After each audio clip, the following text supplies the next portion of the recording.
জুলাই আগস্টে গণহত্যার দায়ে মানবতাবিরোধী অপরাধ মামলায় শেখ হাসিনা সহ ৩ জনের বিরুদ্ধে কাল আনুষ্ঠানিকভাবে অভিযোগ দাখিল করা হবে। আন্তর্জাতিক গুম সপ্তাহ উপলক্ষে জাতীয় প্রেস ক্লাবে এক সেমিনারে একথা জানিয়েছে চিফ প্রসিকিউটর তাজুল ইসলাম। একটু সময় লাগলেও বিচার কাজে নিরপেক্ষতা বজায় রাখা হচ্ছে বলেও জানান তিনি। কাজী পাপ্পুর প্রতিবেদন।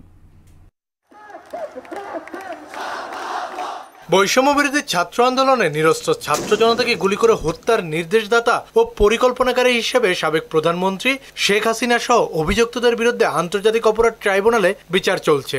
আন্দোলন দমাতে সরকারি দলের নেতাকর্মী ও আইন শৃঙ্খলা বাহিনীর নির্বিচার গুলিতে প্রায় ১৫০০ মানুষ প্রাণ হারায়। আন্তর্জাতিক গুম সপ্তাহ উপলক্ষে জাতীয় প্রেস ক্লাবে সেমিনার আয়োজন করে মানবাধিকার সংগঠন অধিকার। এতে চিফ প্রসিকিউটর তাজুল ইসলাম জানান, গণহত্যার ঘটনায় মানবতা বিরোধী অপরাধ মামলায় শেখ হাসিনা, আসাদুজ্জামান খান কামাল ও চৌধুরী আব্দুল্লাহ আল মামুনের বিরুদ্ধে আনুষ্ঠানিকভাবে অভিযোগ দাখিলের কথা। অপরাধের যিনি নিউক্লিয়াস, তার বিরুদ্ধে আনুষ্ঠানিক অভিযোগ ইনশাআল্লাহ আগামীকালকে আমরা দাখিল করতে যাচ্ছি।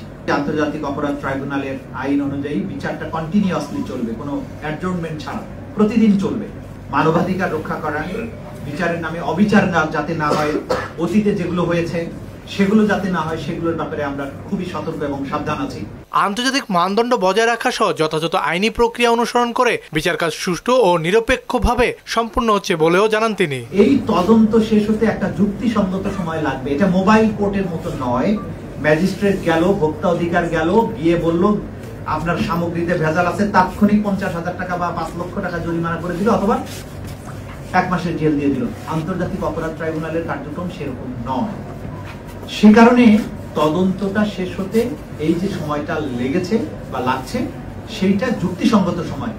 আশা করছি আগামী ডিসেম্বরের মধ্যে বিচারের ব্যাপারে বাংলাদেশ এক উল্লেখযোগ্য অগ্রগতি দেখতে পাবে। এর আগে গত ১২ মে শেখ হাসিনার মামলার তদন্ত শেষ হয়। ওই দিন ব্রিফিং এ চিফ প্রসিকিউটর বলেন, জুলাই আগস্টের আন্দোলনে নির্বিচারে ১৪০০-র বেশি মানুষের হত্যার দায় শেখ হাসিনা। ৫টি অভিযোগ আনা হয়েছে। কাজী পাপ্পু, মোহনার সংবাদ, ঢাকা।